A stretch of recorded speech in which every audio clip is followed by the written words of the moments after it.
Light on why her team has been focusing so heavily on Russian President Vladimir Putin.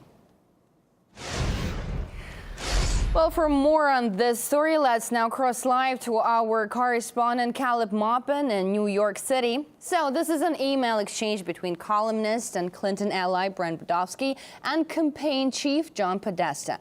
Could you tell us what is in these messages?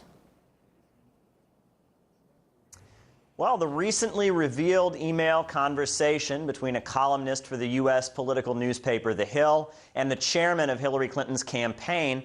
In this conversation, the Clinton campaign, they're advised to, quote, slaughter the Donald by emphasizing an alleged relationship between Donald Trump and Russian President Vladimir Putin. The term actually used in the emails is bromance.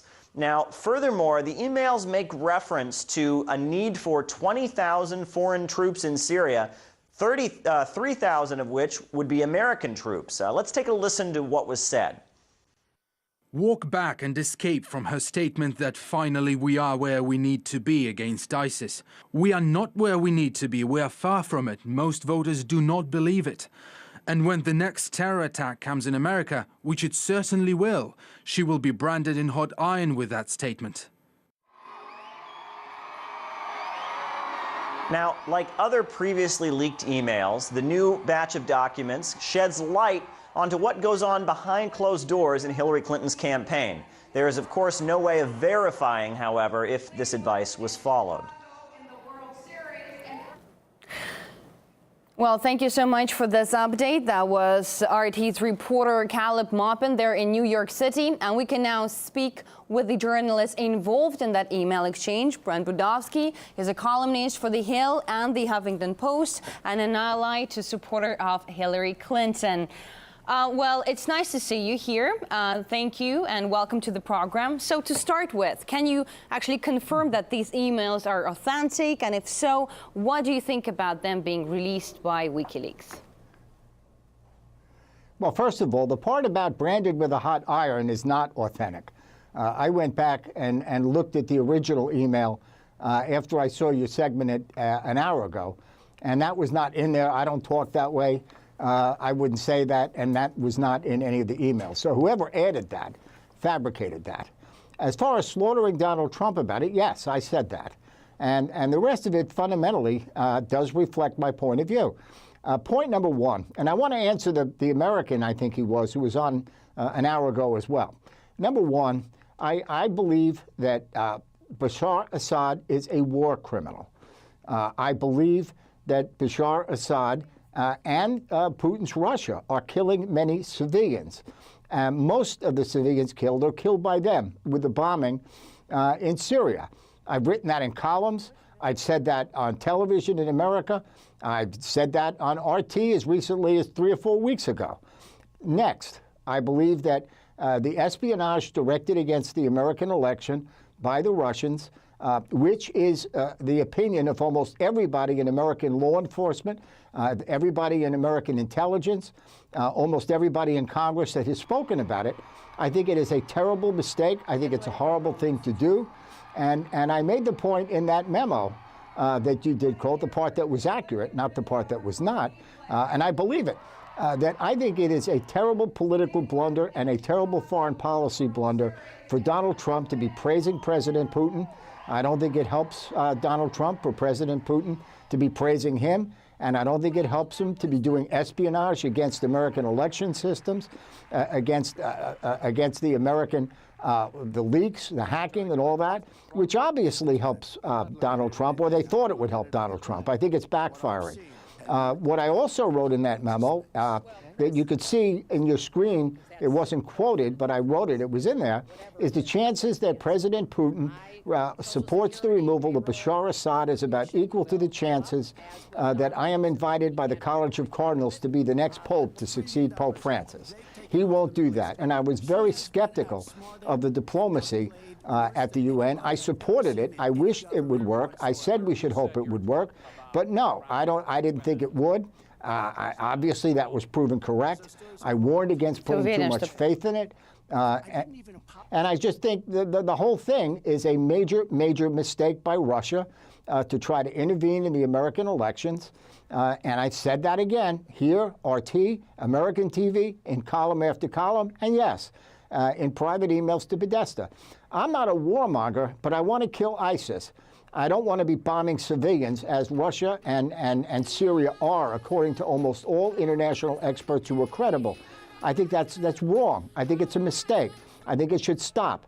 I would advise any Russians who may be listening to this from the government, U.S. relations with Russia are among the most important relations in the world. All right, we need Mr. a reset Budowsky. from where we are now. That's the problem. Okay, excuse me for Sure, this interruption, but let's just stick to one of these points that you just mentioned, right? You're talking about whether you suggested to send ground troops to Syria or not. Now, in those emails, there is this quote that you did suggest to send ground troops to Syria, including 3,000 American soldiers. Do you know whether Clinton campaign actually agrees with that suggestion, with that offer? No, they have not. They do not agree with that. What I suggested, and not many people in the U.S. agree with it, is you send a force of up to 20,000 to kill ISIS, not just to Syria, but wherever ISIS is. Most of them should be Europeans and Muslims from the region, and some Americans in a multinational force. What I'd like to see is to go to the United Nations Security Council and make it a UN force under the General Assembly, United for Peace. But that is what I have suggested, not aimed at Syria, but aimed at ISIS. And wherever ISIS is. I want to kill ISIS. I don't want to have bombs, whether they're from Russia or Syria or anybody else, killing innocent civilians. What's happening in Aleppo is a moral crime against humanity. It is a war crime. It is outrageous. That doesn't make me a war criminal. That makes me a humanitarian. The real war criminals are the people dropping the bombs. And I do think, that they need to have a diplomatic solution, and they need to stop the killing and the carnage. I do think we need some ground troops more. That is my personal opinion. That advice has not been taken by too many people in the U.S. right now. Not a huge force, but 20,000, and a small component of that would be American, because we can't ask Europeans and Middle East countries to participate if we won't do any. So I think we need a little more than we have right now, a total of 20,000. But I opposed the original Iraq war from the beginning. And I knew about it before most Americans did. Right. But I think we have to do more against ISIS. Killing civilians and bombing civilians in Aleppo or in Syria with Russian bombs, Syrian bombs, or any bombs from anyone is wrong, bad policy, immoral, a war crime, and should stop. Let me just quickly just add. You have Iraq, you have Afghanistan, right? And it is a security disaster there that followed U.S. ground interventions. Why do you think it will work for Syria? Well, I think what we need is a true, supported by Putin and America, a true diplomatic initiative that would be more effective than what we did, that the Russians join the Americans in support to stop the killing and the carnage in Aleppo and other places. And we need some force, ground force, that is more multinational, including some U.S., but not most, to kill ISIS. I think that's what we need to do. And basically, I view that as a humanitarian. I opposed the Iraq war from the beginning in the United States when George W. Bush tried to do it. But the fact is, it is the opinion of most outside experts, which is what I have advised everybody. And I write columns read by everybody in Congress and the White House, not just John Podesta. I think the current policy needs to be somewhat changed. I think there has been progress from Obama. We're seeing the battle for Mosul. I hope it goes well. But we have to stop the bloodshed and the killing in Aleppo. It is a crime against humanity. It must stop now. We need a safe zone for refugees where they can get food and medicine and humanitarian assistance. That's what I'm for. True that, Mr. Budowsky, true that. At the moment, currently, Russia and Syria have indeed introduced a ceasefire on the Syrian territory. Now, Just another question here. In the email conversation with Clinton campaign chief John Podesta, you say Clinton needs to distance herself from the Obama strategy, and your exact words are, quote, as for ISIS, the mathematically worst place for her to be is co-owner of the Obama-Clinton policy. But in reality, doesn't she really co-own it already at the moment? She was Secretary of State until February 2013. Doesn't she really co-own it, the strategy? Well, I think she's calling for some changes, and she's calling for many things to continue. So she's somewhere in the middle on that. My point is to advocate what I think is right, without worrying about how you label it. I was worried when too many people thought that the UN negotiations would succeed. I didn't think they were. I supported them. I hoped they would succeed. But again, as I wrote, memo to Russia here, as I wrote in that memo, the chances that President Putin would want President Assad to leave are about the same as the College of Cardinals in Rome would invite me to become the next pope. And don't sit by the phone for that to happen. I wish I were wrong. I hope tomorrow I'm proven wrong and President Putin supports a diplomatic initiative that would remove Assad. Assad is a major war criminal, and I can't imagine why President Putin wouldn't make the humanitarian and diplomatic move to join with us and with others to replace him with a government in Syria that represents all of the groups, all of the factions. That's where I come down, and I think it's a mistake to say anything else. Now, I'm not going to say on the other issues that she took my advice or not, but when I said that it was the right move to slaughter Donald Trump for praising Putin, for supporting many of Putin's policies, politically, I was right. President Putin's popularity in the United States is about 8% on a good day. You don't want to be a Republican nominee, as Trump is, praising that. That's a bad political move. And I said so. I wrote it. I wasn't the only one saying that. And yes, that position is the position right now. And I think Donald Trump, who, in my view, is totally unqualified to be president, is a very dangerous man. And I think his views on Russia are part of the danger. Now, I would ask, if I don't expect President Putin to call me for advice, but if he did, I would have his people that analyze Trump to say, what would Trump do to Russia if President Putin, instead of praising him, ever attacks him? Because the fact is, Trump is a dangerous and reckless person with a very hot temper, and he would react against Putin then the same way he reacts against anybody else that criticizes him. All right. And if that ever happens, we could have World War III because of Putin. So I don't think it's a very smart diplomatic or military move for Russia to do anything to make him elected. I just think that's a bad move for everybody. And it won't happen. He's going to lose. Okay, well, let's hope that there's never going to be a World War III anytime soon or ever. Let's go back to Clinton's position on ISIL now. We've been discussing that just 2 minutes ago. Now, you wrote that Clinton's position on ISIL was only good enough if there would be no terrorist attack on American soil before November. Now, my question is, what did you actually mean by that? What would change after the elections? If you ever said that. Well, I think I do think, and I wrote and have said this, at some point there will be more terror attacks against America and in Europe. And I think that will make the public angry at just about everybody. I don't think Donald Trump has a policy to do it. You can't get him to say what he would do. Mostly slogans that don't make any sense. But do you think that Hillary Clinton actually have a policy if such an attack happened, or how to prevent such an attack? Well, I don't think anybody has the ultimate policy. I think she's far better than Trump. I agree, by the way, when she says we need a safe zone for refugees so they can stop being killed and they can stop getting sick and they can stop starving. And Syrian refugees can live in dignity and decency with medicine and food and humanitarian aid.